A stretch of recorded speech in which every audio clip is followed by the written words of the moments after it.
I love my music, my arts, or whatever I create to be authentic. I also use it as an opportunity to promote our culture and, push it forward. I make music that speaks about the lives of the people in Sierra Leone, mainly. Boom! What's up, guys? Welcome back to my channel. My name is Joe Hotagua. I'm a Sierra Leonean American in Sierra Leone. And if you want to know the reason why one of our biggest Sierra Leonean artists decided to stay in Sierra Leone and continue to export Sierra Leonean culture to the rest of the world, then this is the video for you.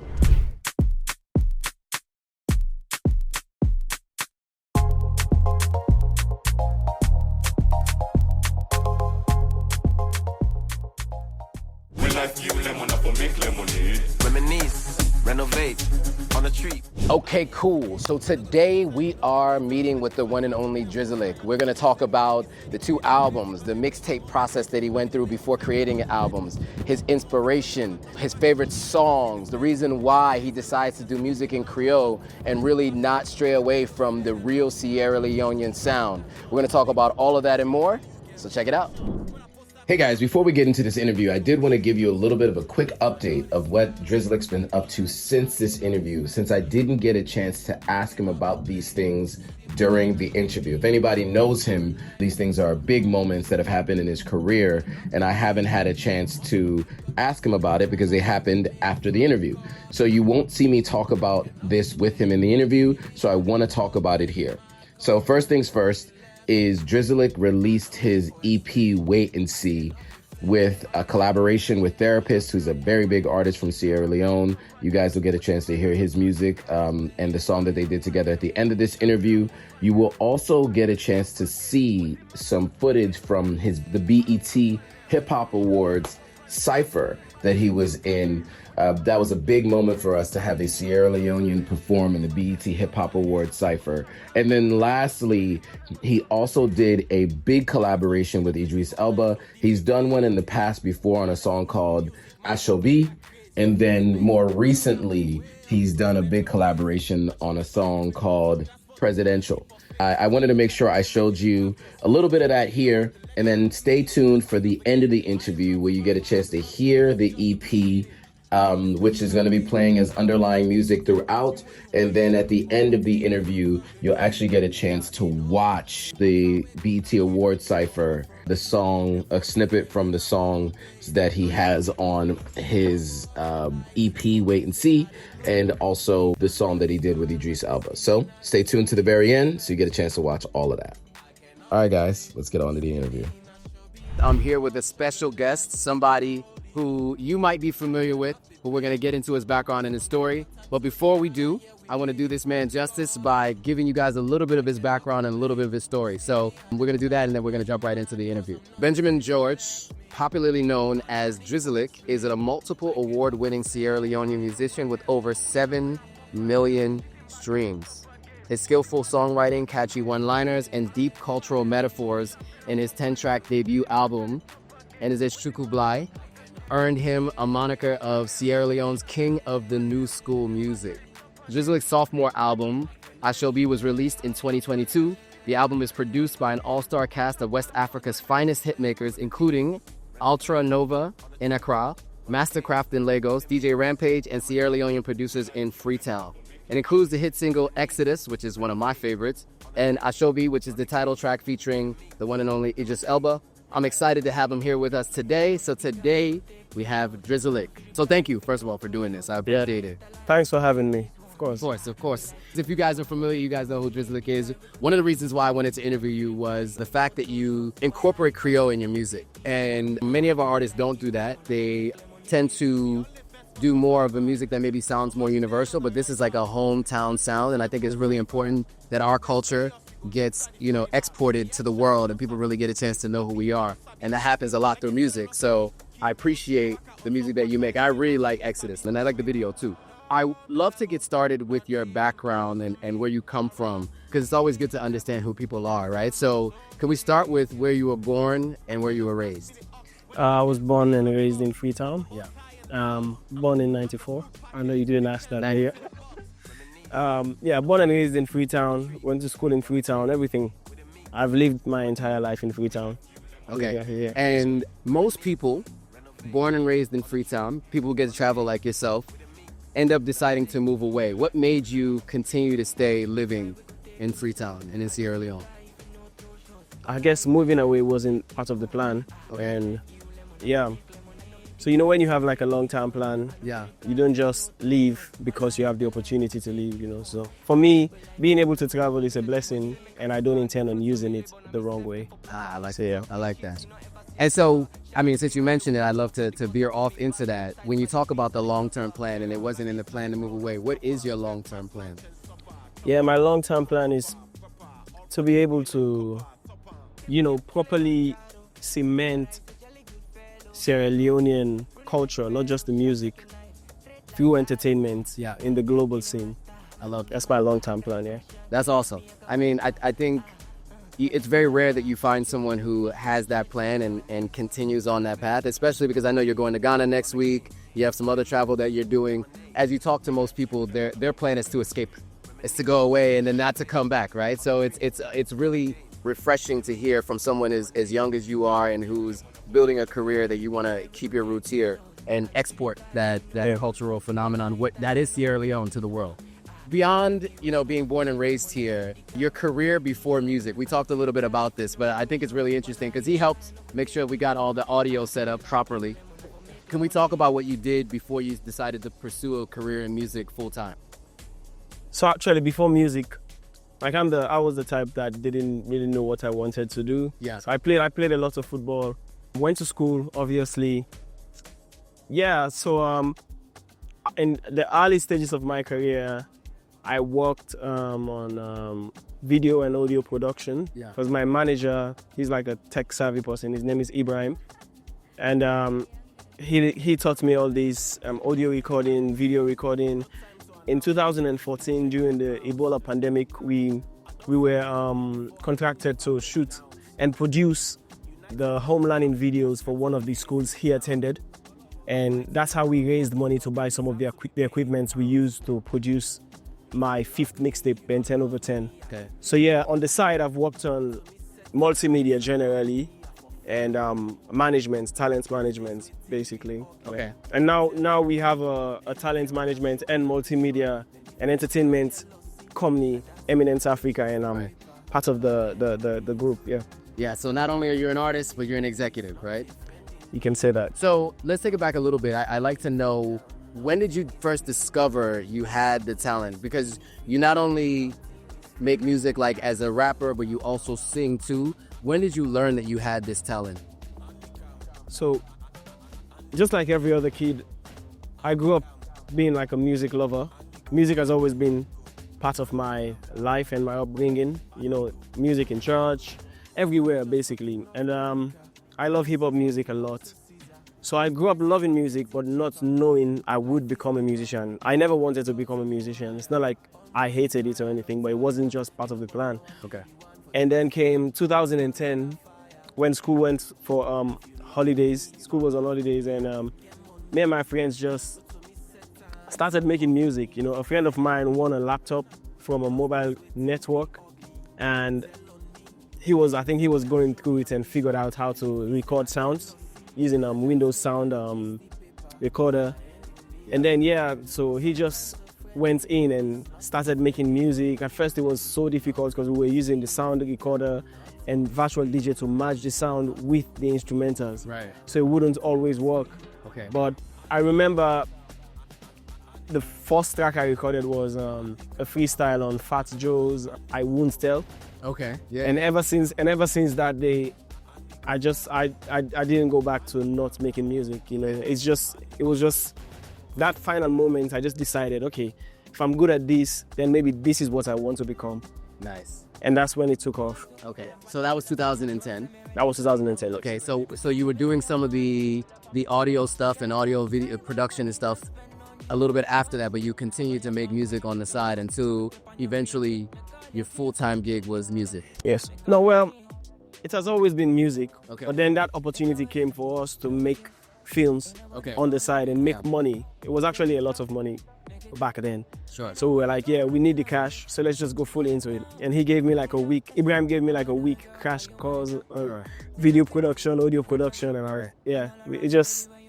So I know your videos are very cinematic, right? I mentioned the Exodus video that I liked, and I've seen the other video, the Ashobe video too. Do you think that background has helped you in the video making process? Definitely, yes, because as an artist, being able to make, or let's say envision the concept, the full thing, it's a plus. Right. And yes, it has definitely helped me make better videos. Okay.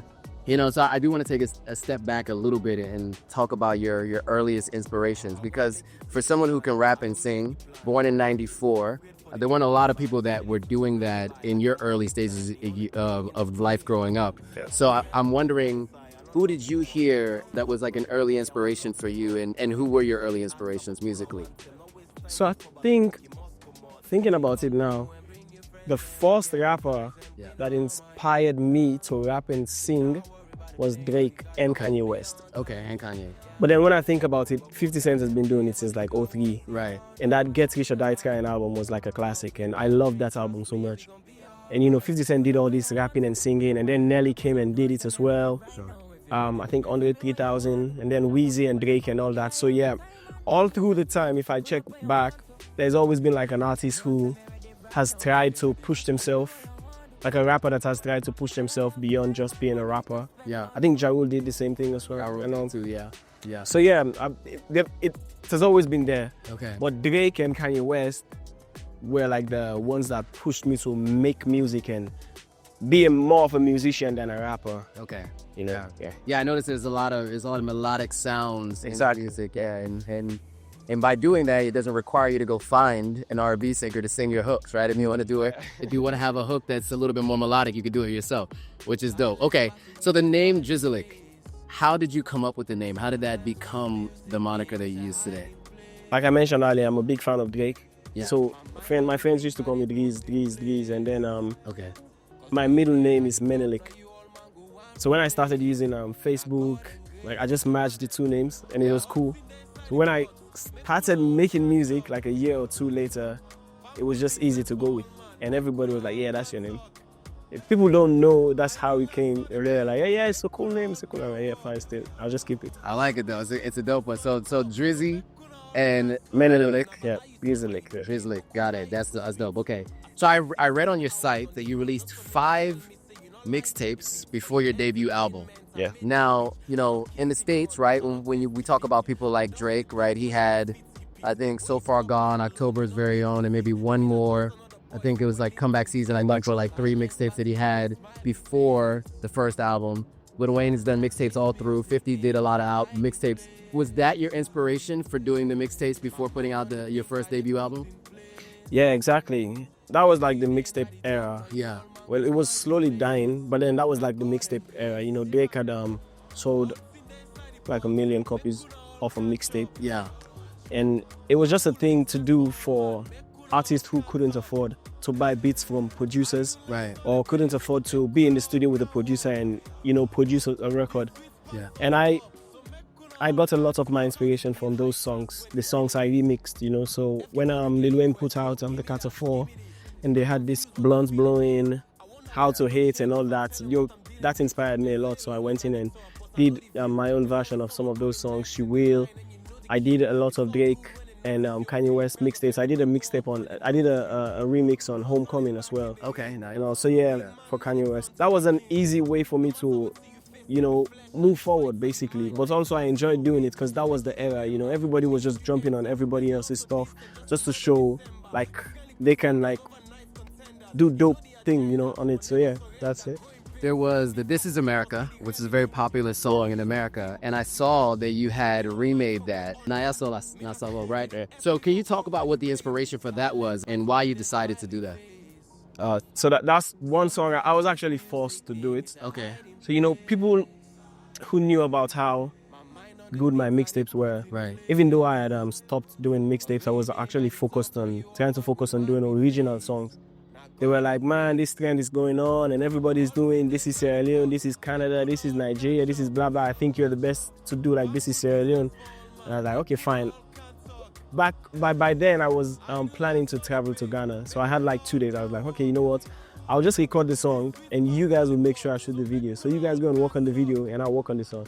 And yeah, so we just challenged each other, my team and myself, and they went on and worked on the video. I worked on the song, came out perfect. Nice. Yeah, it was really well done. I like the video too. And that's why I say the cinematic thing, and it makes sense that the team, the Eminence team, yes, you guys work together on that. Now that I think about it, the Power Fest, you guys did the audio, I think, for that. The Eminence team was the team that was, because I saw the shirts. I think that, oh yes. Yeah, for the Power Fest event. I was a co-MC for that event. Oh. Yeah, and I saw the Eminence team. I was trying to remember where I saw the name Eminence before, but that's where it was. Okay.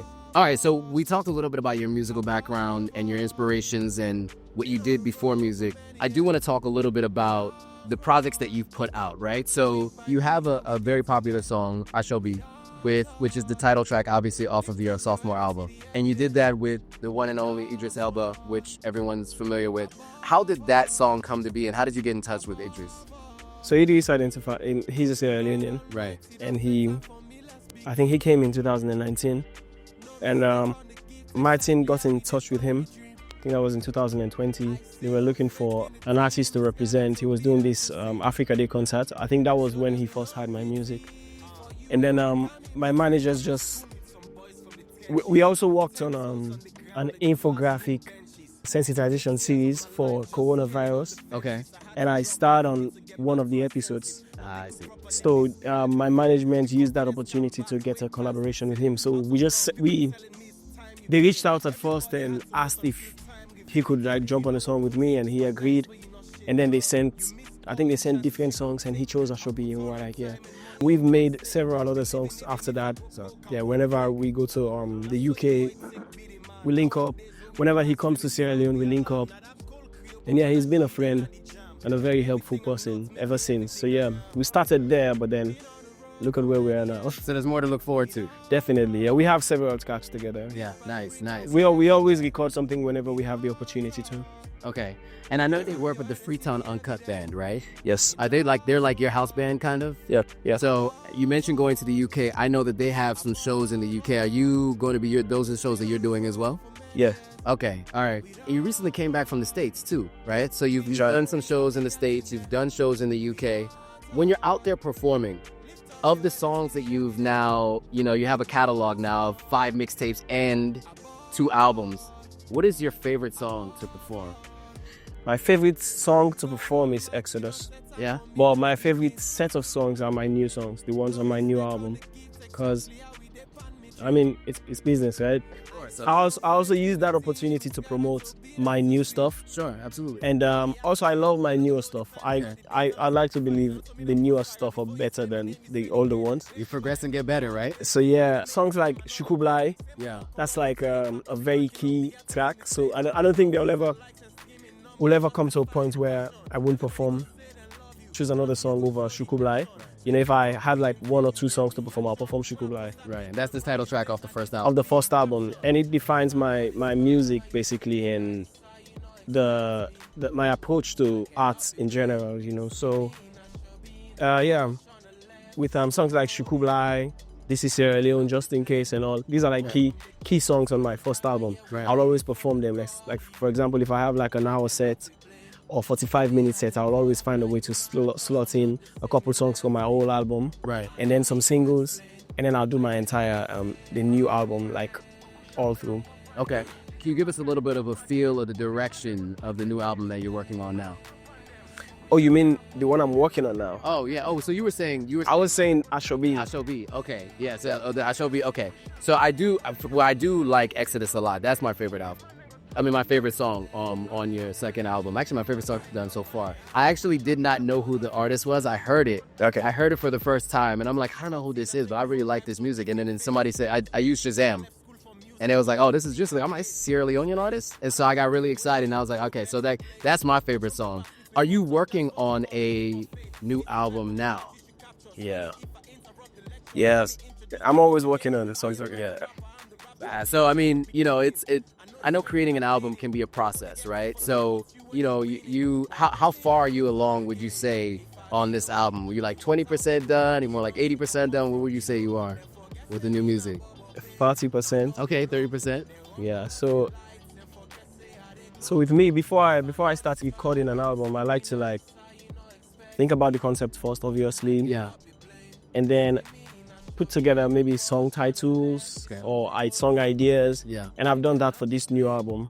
I've completed that. So what's left is to go in, maybe record the songs or choose producers as well. I started recording in the UK last year. We did a lot, but now when I listen to them, I just think, yeah, maybe these are just demos. When I finally decide to go in and produce the album, I'll just feed off of the demos I've recorded. Got it. Okay. So we talked a little bit about the last two albums, your background, how you worked with Idris and a few other things. I'd love to talk more generally about the music industry in Sierra Leone as a whole. I think you're unique in the fact that you're home-raised, homebred, and you've been able to take your music elsewhere. I'd love to talk to you about some of the challenges and the recording process being here in Sierra Leone coming up, especially with the first album and even the mixtapes. You mentioned a little bit about how you guys were using that in the very beginning. You were using the free laptop that was one, right? You guys were trying to take audio and mix it. Sorry, you're taking voice tracks and mixing that with the background tracks. Yep. But let's talk about what some of those challenges are, because I think, you know, for those of you who are new musicians that are looking to come up, I think it might be interesting to hear what some of the challenges might be recording here in Sierra Leone. Yeah, I think there are many challenges. I won't say we have the same challenges because now it's relatively easier to make music because now you can everybody owns a laptop now. Everybody knows someone that owns a laptop and make music. Like, it's more popular to have like a home studio. Right. Nowadays. It wasn't so popular back then. Right. Nowadays, everybody owns one or something. I think the challenge is now is creating or building an ecosystem, you know, a support system, like having like a manager, publicist, a promoter, someone that looks out for you when you're busy creating the music. And those challenges don't seem like they're going away anytime soon because, you know, every other field has professionals.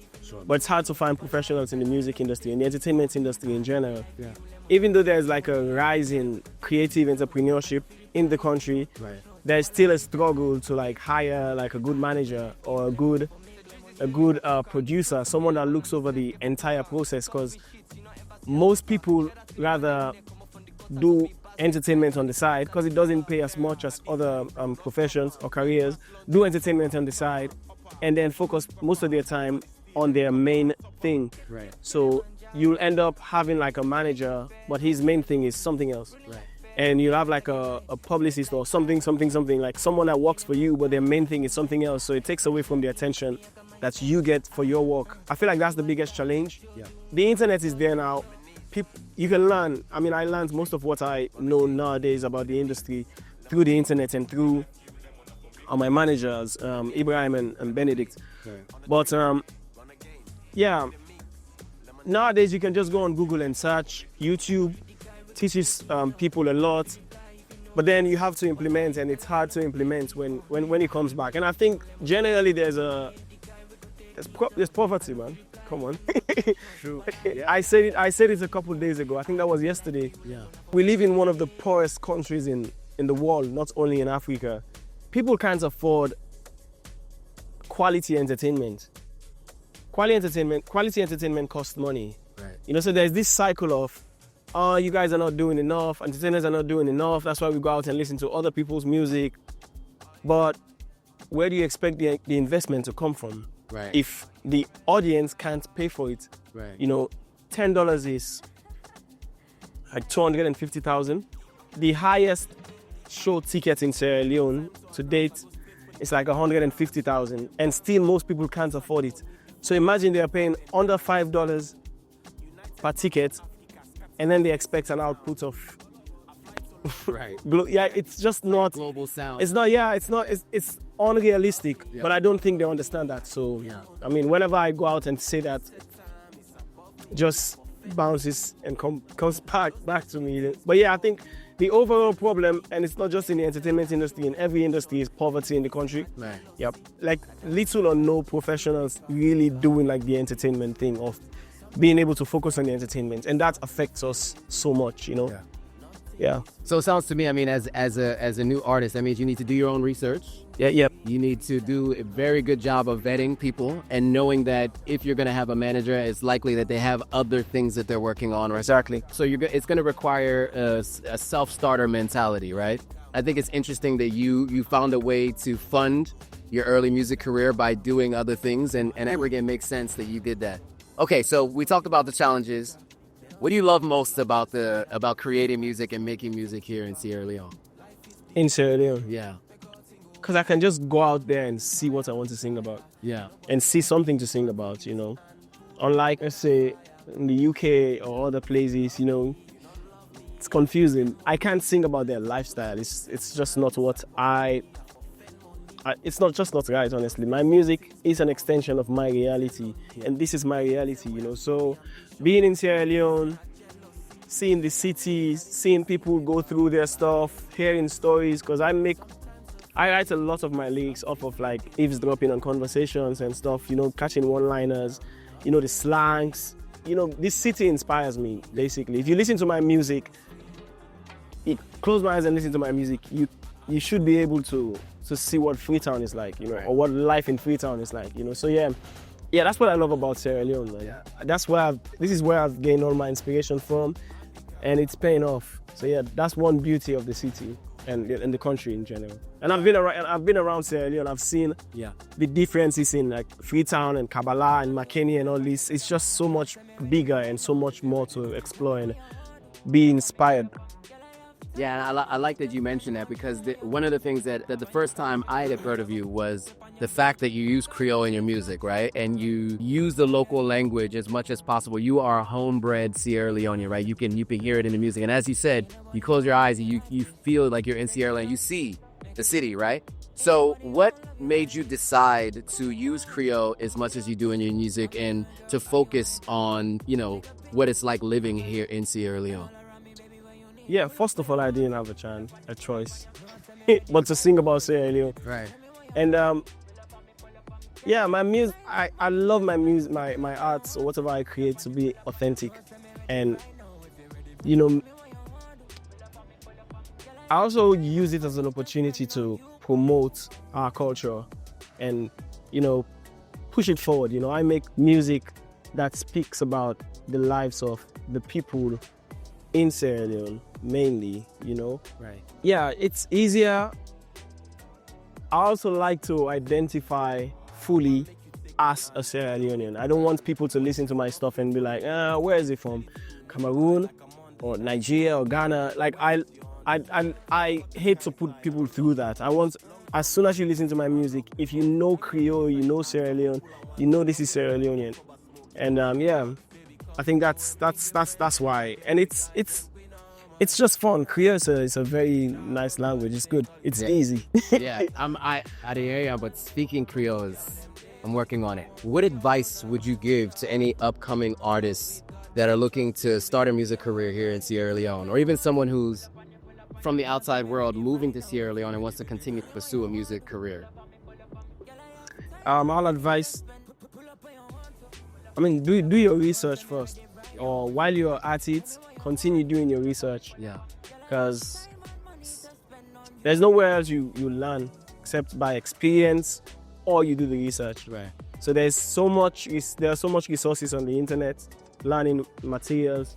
Go on there and search and do your search, because I mean, if you're looking at, like I said earlier, hiring a manager, just someone to work with, there is a great chance they do not have a background strong enough to push your career. So you have to like learn together as you go. Right. And it's always good to have someone that has the knowledge. You know, I help a lot with my own management. Right.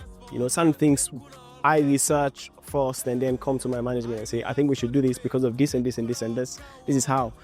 And I'm able to do that because of I took advantage of what's on the internet. Right. You know, so yeah, I'll advise any musician or anyone that works with a musician to make use of the resources on the internet. Yep. Good advice. All right, last question.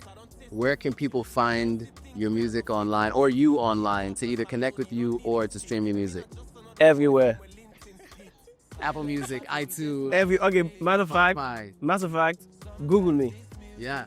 Actually, Just Google Drizilik, yeah. the Everything comes up. Yeah. And then I have my website too, drizilik.com. But then if you're on Spotify, Apple Music, Deezer, Instagram, Twitter, anywhere, just Google me. well, thank you for doing this. I really appreciate it. All right, cool. So that was the interview with Drizilik. What did you guys think? If you liked it, hit that thumbs up. If you had any other questions, things that you felt like I might have missed, put that in the comments below. Of course, if you know anybody who's planning to come to Sierra Leone and pursue a music career, or if you know any Sierra Leoneans in Sierra Leone looking to pursue a music career, make sure you share this video with them. And with that, guys, thanks for watching. See you all in the next video.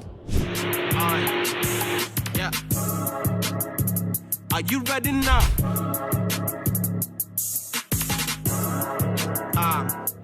Okay. Top of the morning, I'm manifesting a better day. Life not journey, man in the sleep, if you like get away. I'm bringing a new flame, I'm taking the mess away. My only competition is whoever I was yesterday. I dare this other man and drop a better verse. Before you compare me to other rapper where I better pass, you better ask. My flow is untouchable like a token in the metaverse. School of thought is 10,000 levels up in the upper class. Only one and claiming goats, I hope they taking notes. I don't ever get in kata, why not me name them toads? I don't need for brag and boast, send myself they write me toast. Rain not they can underwater, fish out the bag and coat. This a Creole, not so pigeon, no mistaken. As I get me seat, now the table, now shaking. Benji not a faker. Usaya come out, man, and go wish you success and still hate you where you make her. Cut the beat slow like a reefer. I no need for run with the flow, I not tiffer. I might spend the night in Giza, we taking flights for all the time where they deny me and me man and visa. Diamond in the flesh, salon in your face. It's time to show respect, man and get for know them place. In just a thought I took a shot. My mind is such a weapon, me result and make them shock. Like African election, rest in peace to shine the godson. Rest in peace in Molly. You don't suffer, you not eat the benefits. Really sorry. Wanna hear the rest of the story? 232-74-444-441. You can call me. No, me level, not even close to me. I'd rather be the devil than sell my soul to him, yeah. I tell them pass me the ox, whether on a LV on a cross, but both high and the top. I'm the full package, you still can't put in a box. Reminisce, renovate, on a treat, run again, with a mix, lemonade. We like you lemon up or make lemonade. Reminisce, renovate, on a treat, run again, with a mix, lemonade. We like you lemon up or make lemonade. I know be the guy we go take his house. I know feel the fly if you know throw shots. While I eat a lie, I know go take this one. We like you lemon up or make lemonade. I know be the guy we go take his house. I know feel the fly if you know throw shots. While I eat a lie, I know go take this one. We like you lemon up or make lemonade. The say make a talk on the fruits of me labor and myself get for block on. Talk me shit, you know ever see a stutter. Shout out to the man there with them come up from the gutter, cause me bass them tight by the beats of the slaughter. Terra, now this are the flow, no stop on. Breakfast, lunch and supper, chop on, upper, proper, all for the steel and copper, top on. I not even come for complain. Me not get no time for explain. I'm not gonna join the campaign. I just want to pop me champagne. If you could blind all the rest, then go vote for me. If I give me bundle, not votes for me. I can repeat myself, so no quotes for me.